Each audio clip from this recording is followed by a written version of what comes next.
Hey, and welcome to the road to greatness, where I bring on some of the greatest minds in the world to teach you what they know.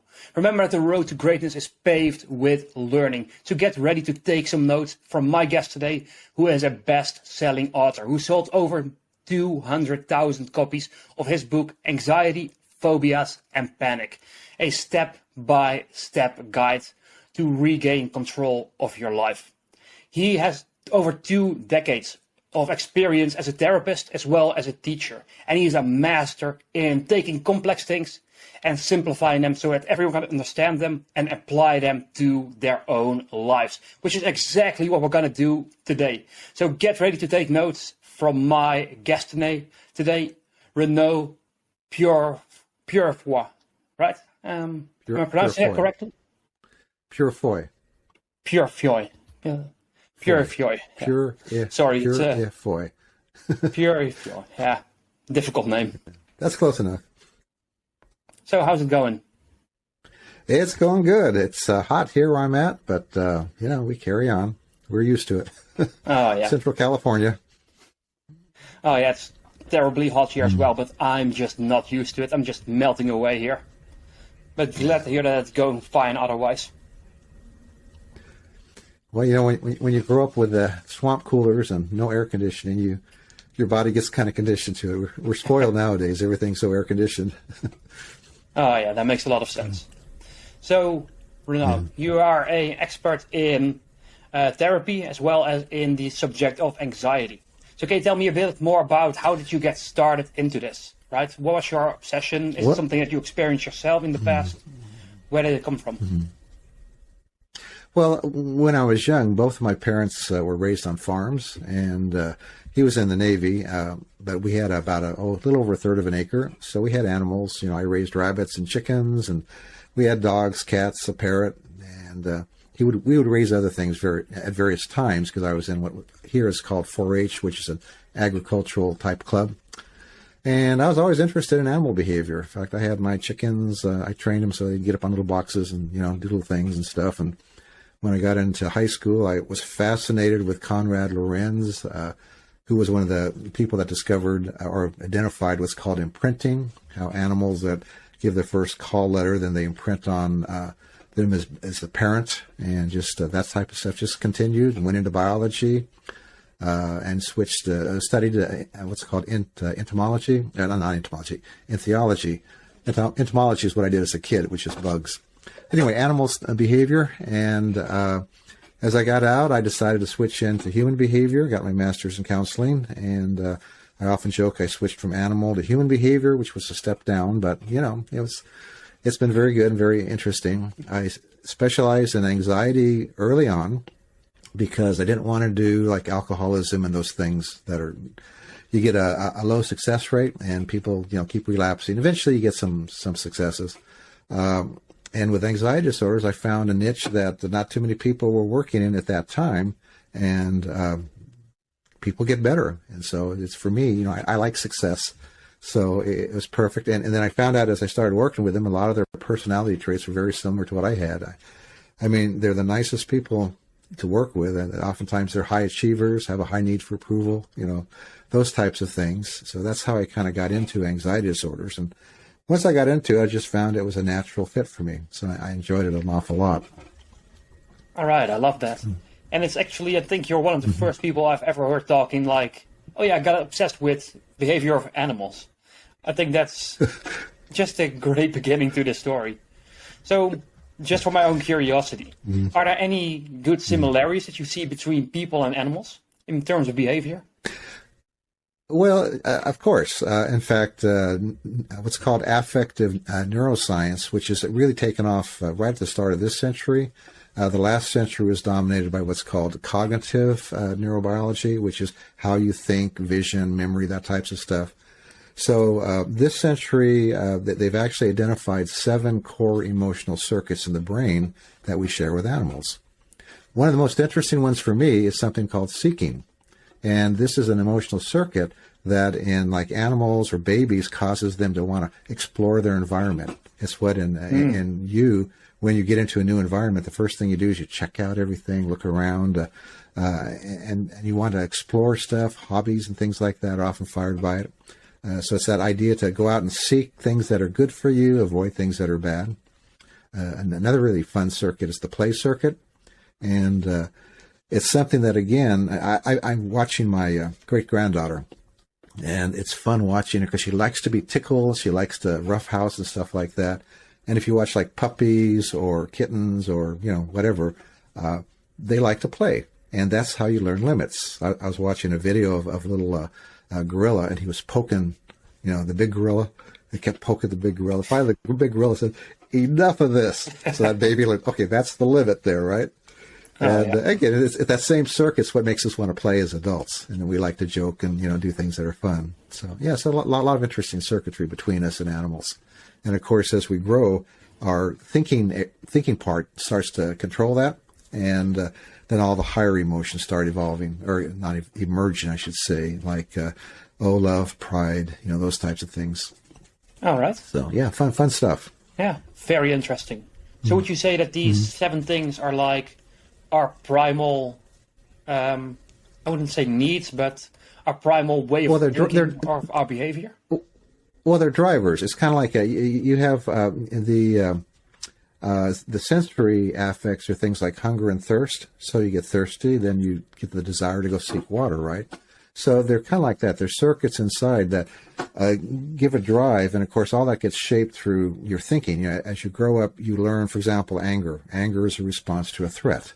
Now, you learn what threats are as you grow up. And, a threat may be real, or it may be something totally, unreal, such as my self-esteem or my masculinity or my success or my position in society or whatever.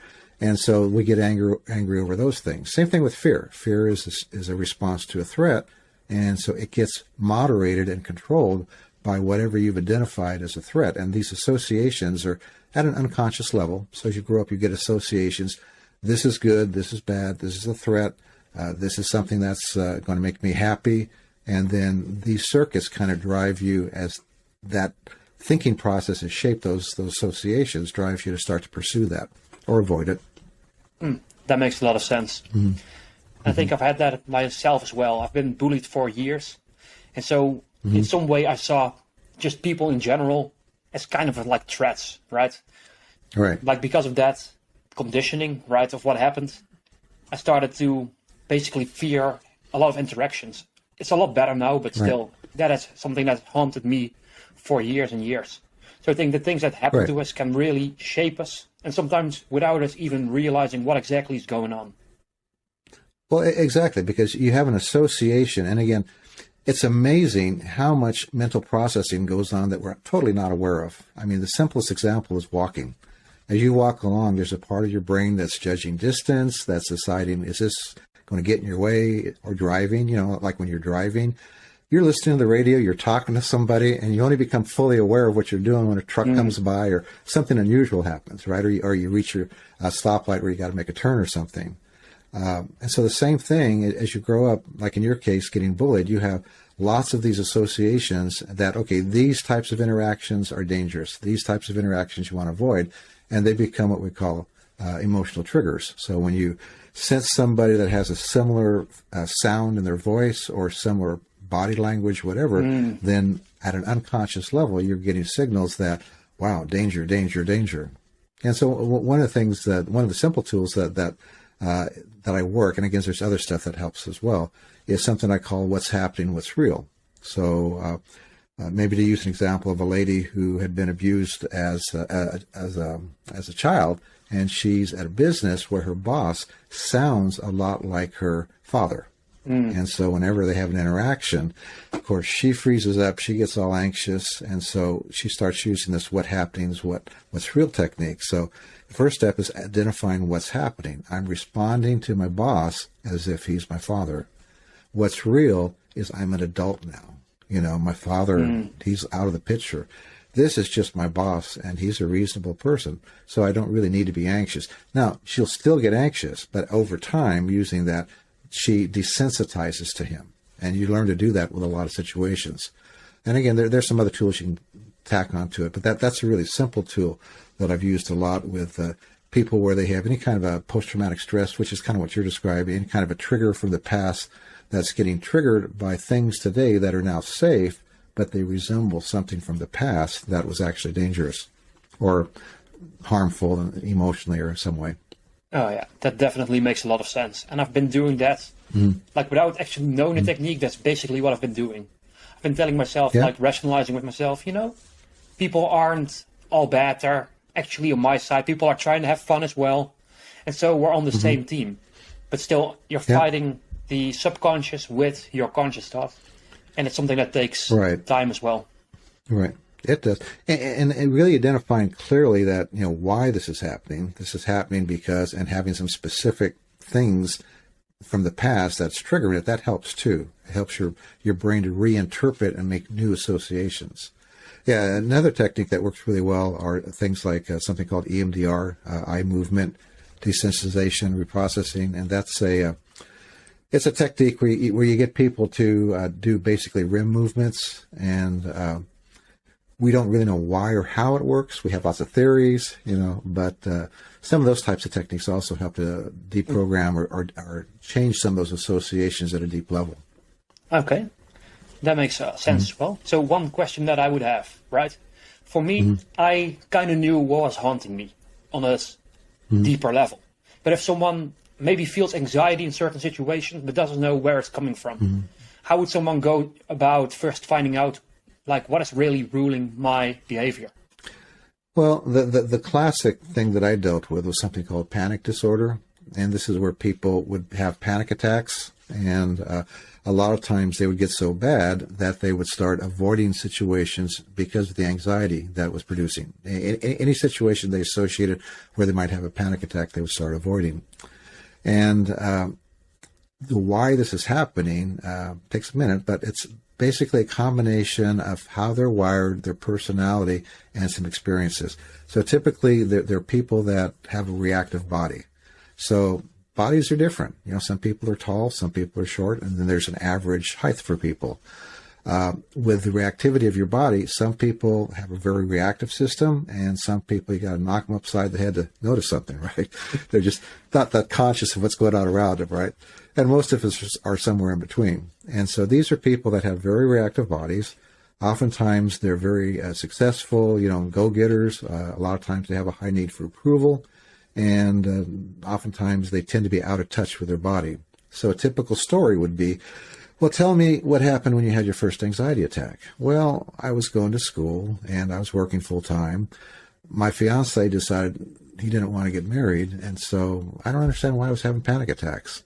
And of course, listen to that, you start saying, well, wait a minute, I think I've identified what you had was a stress reaction that you didn't realize how stressed out you were. And so your body was giving you this anxiety response. And because you were afraid of it, now it becomes what we call a conditioned response. You get anxiety, you start telling yourself, oh my gosh, what's going to happen? I'm going to lose control. And of course, that makes you more anxious. And now it becomes the chicken and the egg thing, where it just escalates.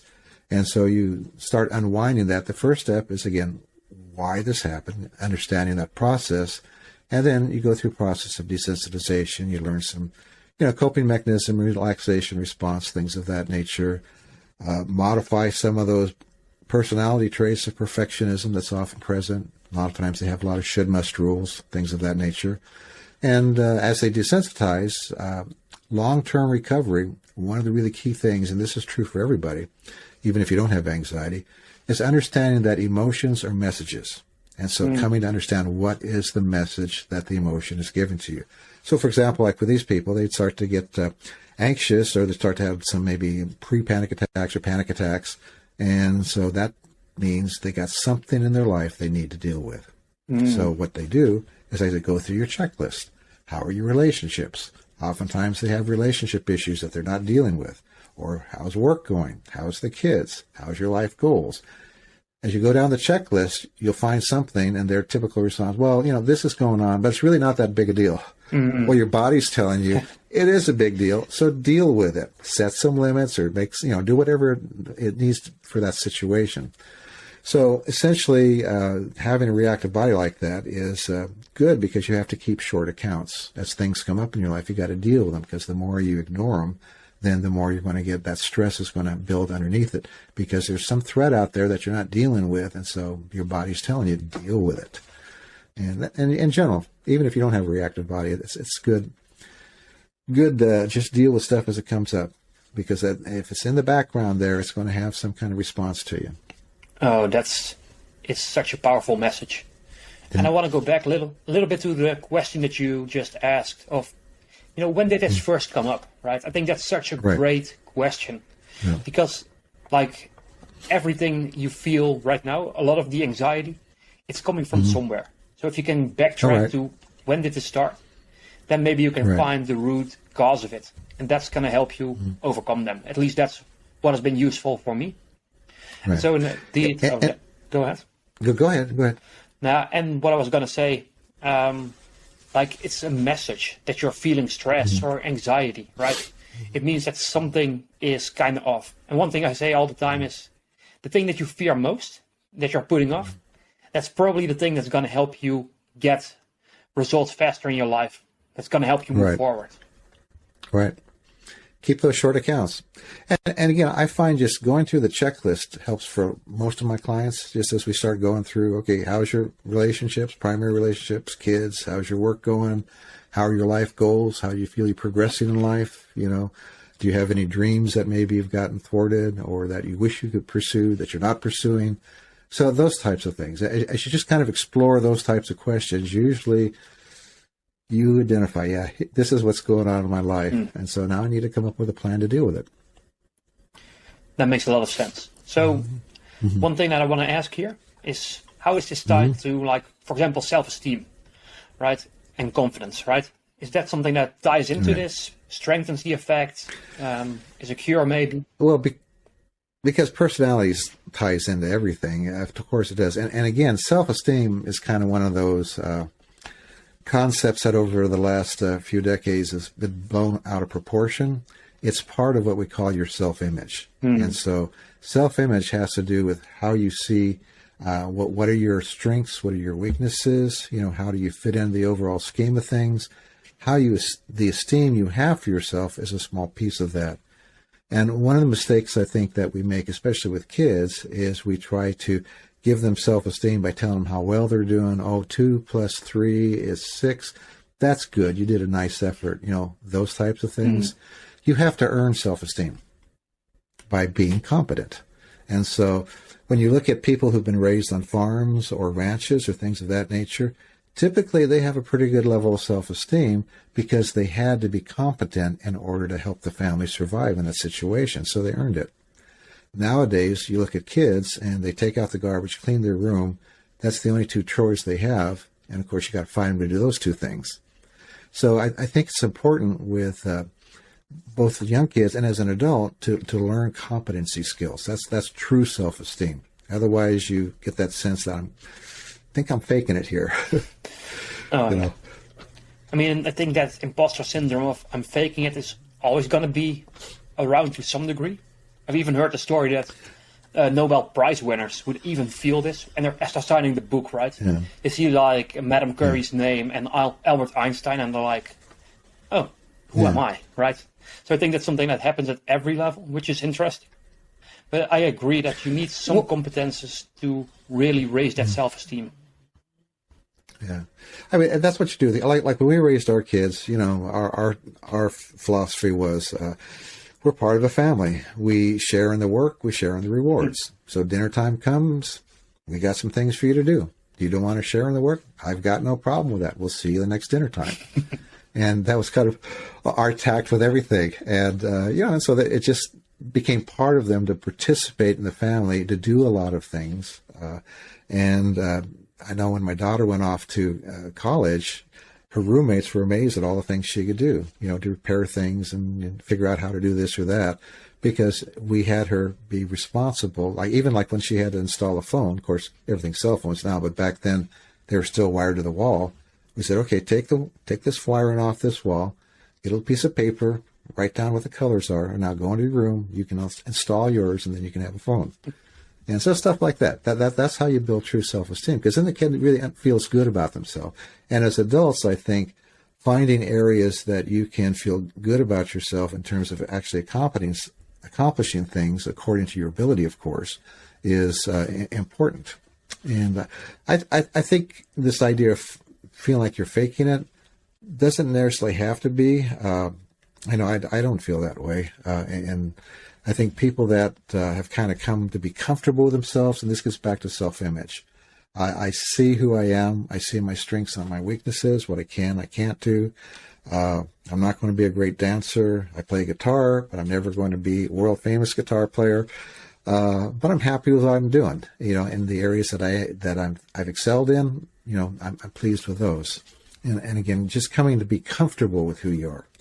That kind of is another theme that I used to have with clients, which I call normalizing yourself. So like with my anxiety clients, it gets to the point where they need to say, well, I just get excited. If there's a big event coming up, I probably won't sleep. It's like on a baseball or football team, before the big game, there'll be one guy, maybe two, that'll puke before the game, right? And everybody just jokes, there's the pregame puke. Okay, that's just his response, his anxiety, getting out. Now he'll get on the field and he'll play. And just kind of accepting that that's the way I am. We've got so many labels nowadays. People would come into my office. So what's going on? Well, I'm a codependent.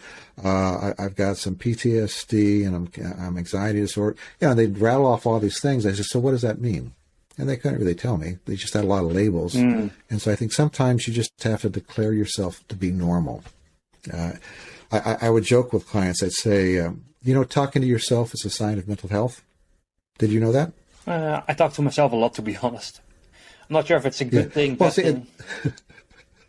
and the way I know that is I talk to myself, and I'm a mental health expert. So it must be okay, right? I would say so. Sometimes you just need an expert's opinion, right? and that's just that idea. You just declare yourself normal. I'm just a little funny that way, right? No. And again, that's one of the things you go back 100 years or so, and you'd have people, you have the person who's maybe mentally a little deficient, and people just accepted him. He was part of the community, or this person was a little bit weird this way, or this person was a little bit weird that way. And I think it wasn't as much of stigma attached to things as people carry around nowadays with stuff. And even though we try to destigmatize it, it's amazing how much stuff people carry on because of all the labels we have for stuff. Oh, yeah. I think now, even over my lifetime, and I'm only 28, but I think that's like when I was young, there were many less labels. And I think that's really something of the last decade, where everyone has some condition, right? It's ADD or ADHD or whatever it is, right? Everyone is labeling people, and people just put themselves into a box. Okay, guess I'm ADD. I'm just not normal. I'm going to put myself in this little corner over here. And that's who I am right now. And let me play devil's advocate for just a minute. Labels are useful because they help us identify what we need to do about things. But I think, again, the problem comes is when, as you just said, you become your label. My son's ADHD. My wife, those genes come from someplace. And it's interesting. He's carved a niche for himself, and he's doing just really fine. And just becoming, and it's a different approach to life. It's a different way of thinking. But, once you become comfortable in your own skin, and again, your self-image becomes one that you've accepted and you've normalized, I think it makes life a lot easier. Oh, yeah, I can definitely attest to that. That's something that I have to do as well, right? Bullying, they try to take you down, but you've got to be okay with who you are. And well, that's the good thing about getting older. You just don't care about what other people think.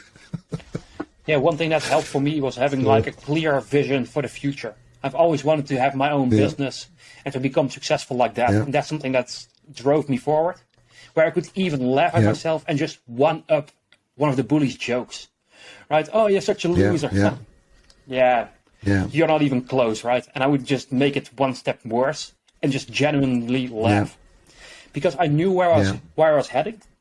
So I could be okay with myself, who I am today. I think that's something very powerful. At least it has been for me. Yep. Well, and I think it's true for anybody that's to be comfortable in your own skin. Oh yeah, absolutely.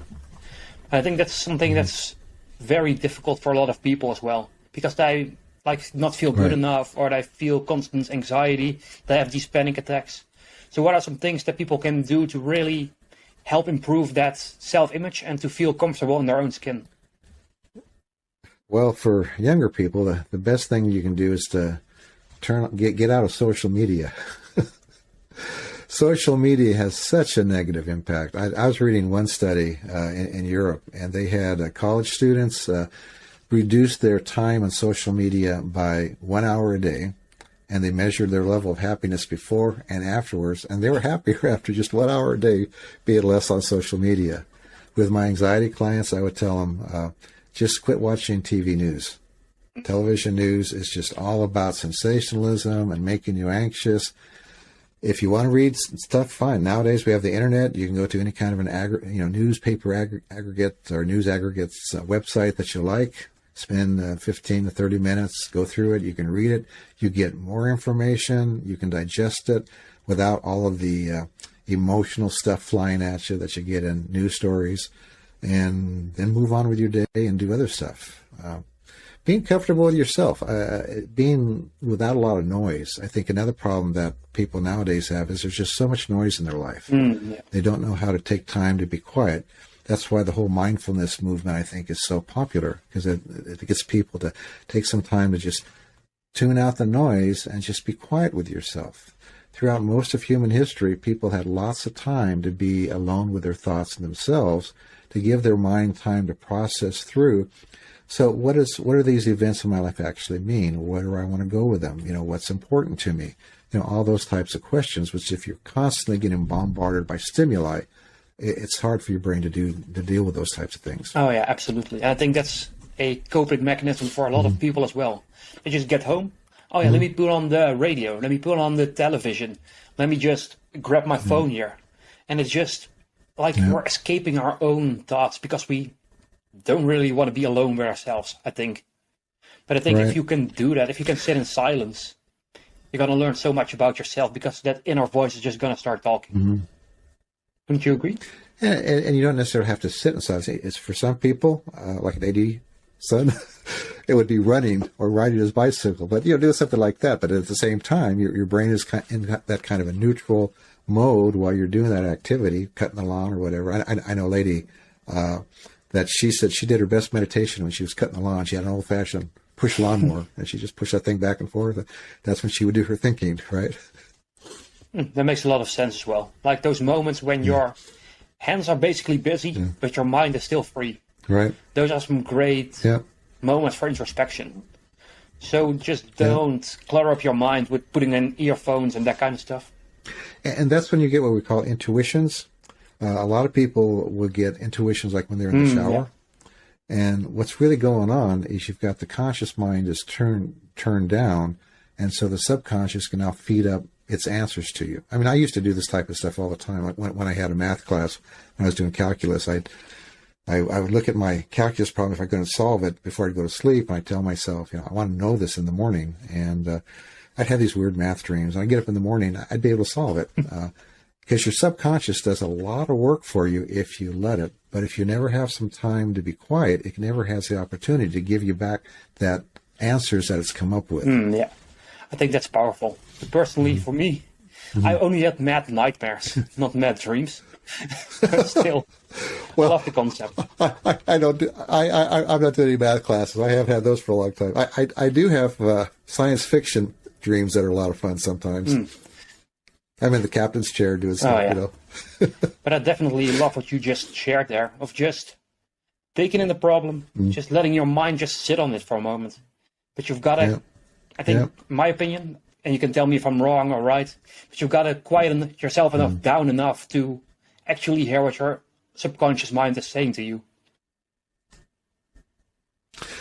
Well, that's exactly what I was saying. Yeah, and sometimes your brain takes some time to process something. But if you have times where you're quiet, as it processes it, it'll feed it back up to you. And so you will get these, this is what I really need to do, or this is what's really important to me about this situation. Okay, that makes a lot of sense. Hard to do when you got the radio, TV. Oh yeah, definitely. Doing five other things. Yeah. No, that's definitely true. And so when you can get yourself to quiet down, right? How do you really find out which thoughts and which trains of thought you should really be following, right? Because your intuition, that's one thing, but knowing what to make of it, right? To interpret it the right way, I think that can be a challenge as well. Are there any tips for that? Oh, that's a hard one to answer. I think basically people have the ability to hear what's coming up if they just listen to it. Of course, the problem is all the stuff gets filtered through your belief systems, and if you have some real irrational belief systems, what's going to come up will probably reflect that irrationality. So the more realistic and logical, you can think, the more your subconscious is going to work that way as well. So if you're really tied into some kind of conspiracy theory or something of that nature, you're going to get those types of answers back up. I used to tell my clients, I'm just a reality merchant. Sometimes reality sucks, but it's all you got to deal with. So, accept what it is and then decide what you're going to do about it. Life is a series of choices. You make choices that are going to bring you some good stuff or avoid some bad stuff. But, be conscious about those choices and be as realistic as you can and as rational. And this is a problem nowadays, too, because there's so much crazy stuff, again, that comes in through the media, which is why I think getting your information, through a news aggregate system or things of that nature are better because you can analyze it more easily. It's hard to analyze when they're showing you some frightening picture and they're telling you stuff at the same time. That stuff's getting imprinted on your subconscious very strongly. Oh, yeah, that makes a lot of sense. And that's what I was basically getting at. Maybe you phrased it a lot better than I did. But there's so much clutter going on around you where it's what are my real thoughts and what is my conditioning by how I've been brought up with the media, with social media, those kinds of things, and then that limiting beliefs as well. And I think it's funny with the conspiracy theories, right? You find what you're looking for, basically. If you already believe that something is true, your mind is gonna go through 1,000 things that you see on a day, and I point out the 5 that confirm what you're thinking, and then it discards the 995 that just reject your beliefs. So I think that's something to be aware of, right? Right. It's, and that's a lifelong process, what you're talking about. Absolutely. Coming to decide, what you believe is real and true, and, what's how the world fits for you. It's what we call your existential belief system. It plays a big role in it. My existence, why am I here? Is there something after death? Those are questions we don't think about much in our culture. Something that's part of most cultures. It used to be part of what people would think about, and again, that plays a role in how you deal with everyday life. What's the most important thing? I mean, like when you look at positive psychology, the 3 things that really make people happy are, again, relationships. Comes up number 1 all the time, every study. And again, that's something that we really don't do very well nowadays. People are very confused about gender roles. They're confused about what does it mean? What is intimacy really all about? So that's a big one. Having a purpose is really big. Oh, yes. And the third one would be your existential belief system. Again, why am I here? Is there something after death, or is there not? If so, where does my morality come from? Those types of things, all that existential stuff. People that deal with tragedy well usually are pretty solid in those 3 areas. Oh, yeah. Those that don't usually have at least one area where they're weak in. Oh, yeah, absolutely. I know in my darkest days, I had that purpose, right? That vision for myself. And that's the one pillar that really kept me going, and that helped me develop the rest as well. So I think that's a key starting point. Would you agree with that? Out of the 3? Or... Well, it's important, but I don't want to short shrift the relationships. We are relational beings. Going back to the circuitry we talked about, we have what's called two fear circuits. One is the danger, but the other one is separation anxiety. And you see that in all babies, and you see that in all mammals, and that's complemented by a caring circuit. In fact, it's fun watching little kids. If some kid cries, all little kids immediately stop and look around, and that's that caring circuit kicking in, right? It's part of what causes us to miss people. It's part of what underlies, love as the cognitive emotions start to evolve. And that's such an essential part. So you can have a lot of purpose, but that needs to be balanced again with the relationship, because that's what really grounds us in life. When our purpose has been thwarted, having somebody there that you can talk to, that relates to, and share that with, it just seems to make it better. It's part of how we're wired. Yeah, absolutely agree. And so for the part of your belief systems, right? If someone is having some negative beliefs about themselves, about their abilities, what can someone do to change that? I know it's not an instant process, but what are some tools or techniques that people can use to start changing that? Well, it's hard because the person probably believes they're true, right? So that's where having a third party come in, or another party come in and talk, that you can talk to, and maybe do a reality check. Somebody you trust who has, and doesn't necessarily need to be a therapist. I mean, it could be somebody in your family who's wise. It could be, a priest, rabbi. It could be, a teacher.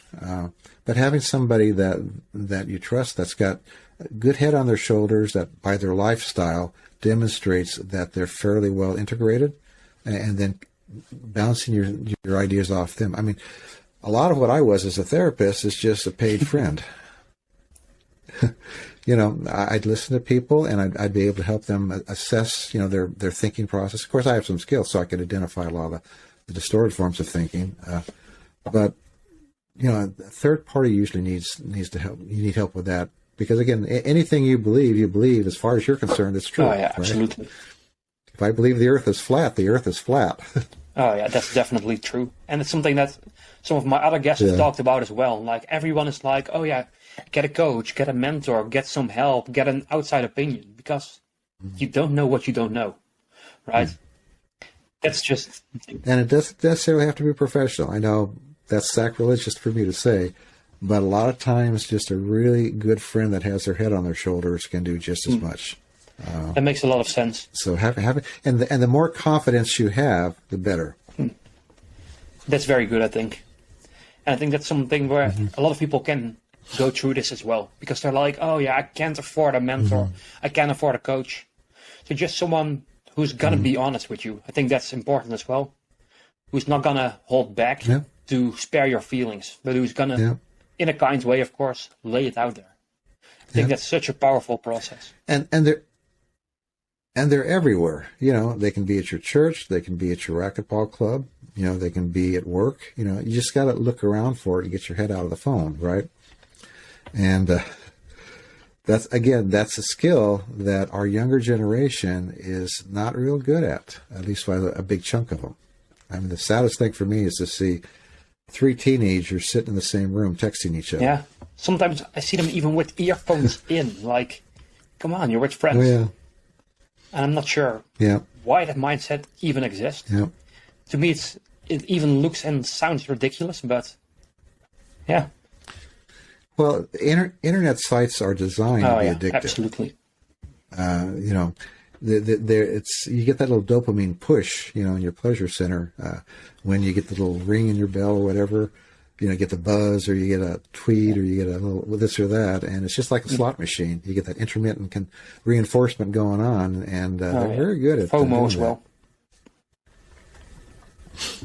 That's definitely something that's true. I try to stay away from social media as much as possible. Of course, I've got to be on there to actually post content and to reply to people. But other than that, I just try to stay away from it.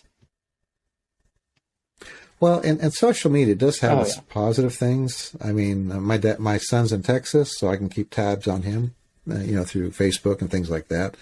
Again, it's just how you use it. It's like anything else. It's a tool that, as a society, we're like an adolescent. We really don't know how to use it yet. So, use them wisely. If you're just mindlessly scrolling, or you're excited about everybody's life, and you're getting, there's what's called the fear of missing out with that young people a lot of times have when they watch a lot of these false images of all these people that are posting, oh, I did this, I did that, look at me, oh, now I look wonderful. They get these curated images and they believe that's reality. So if you have people that you're having real deep conversations with, then that's social media is fine. So. I believe in that as well. It's a tool and it depends on how you actually use it. So what I want to ask you, right? We've been through a lot about the topics of anxiety, about your self-image, your beliefs. Right. So can you maybe summarize it a little bit? I know you're great at making things simple. So where can someone start if they're feeling anxious a lot in certain situations? What would be a good starting point? Well, start with my book, Anxiety, Phobias, and Panic. And I have a lot of YouTube. I have a very active YouTube channel. So you can go, since my name is hard to remember and spell, go to my website, whyemotions.com, and it will point you over to the free videos on YouTube. And I've got them on anxiety and anger and, PTSD stuff, just a wide variety of things. And people seem to find those very useful. Can you spell it out for people that are just listening? whyemotions.com. So very easy, that's very pretty easy simple. to remember. So whyemotions.com. And then the book, Anxiety, Phobias, and Panic. I think that's a great starting point. Right. And so for my final question to wrap this up, right? Where do you see yourself going from here? What is the impact that you want to have on the world? Well, it's been gratifying, having a lot of people write to me or let me know how useful some of my work, whether it's been the YouTube videos or the books or things I've done in person. I mean, I like to serve. I'm a servant at heart, and I like helping people. And my big my big turn on is when I see somebody take a positive step that improves their life. Yeah, that's great. Even if just one person listening is going to change their life, that's already a huge win, at least in my book. Yeah. I love that vision for the future of just helping people. And I think that's something that, for at least the guests that I have had on, that's something that drives so many people, just being selfless, right? Of course, you're getting things out of it, but you're helping so many other people. It's not just about you. And I think that is something that relates to that higher purpose that really improves how we feel about ourselves and our lives. So thank you for sharing that. So are there any final words you would like to say to the listeners before we cut it off here? Well, I don't have any words of wisdom, I think, beyond what we've already covered. So I think just be kind to yourself. Keep a short list of things going on in your life. When you do have anxiety, anger, or anything that's out of the ordinary for you, go through your checklist. Take a look at what areas of your life there's something happening that you need to address that you have not been addressing, and address it. And if you need some advice on how to do that, find some people. If you don't have any people in your life that you can trust, then go to a professional. But somewhere, find somebody to bounce stuff off of. I think that's so powerful. Just that checklist of go through the areas in life to see, this is a message. I love that you shared that. This stress, this anger, this fear, it's a message that something kind of needs fixing in your life. So if you go through all of your areas, you're going to find that. And then don't be afraid. Just put your ego aside for a moment and seek help if you think you really need it. I think that's such a powerful message. So remember, the road to greatness is paved with learning. I hope you have been taking notes on the things that Reneau has shared with me here. And then just apply this to your life. Start figuring out why you're feeling the way you're feeling. Like, what is that message that you're getting from your body, right? So start figuring that out. Implement this into your own life. And be sure to tune in to the next episode of The Road to Greatness. Because greatness requires learning and implementation. So be back next time for more learning.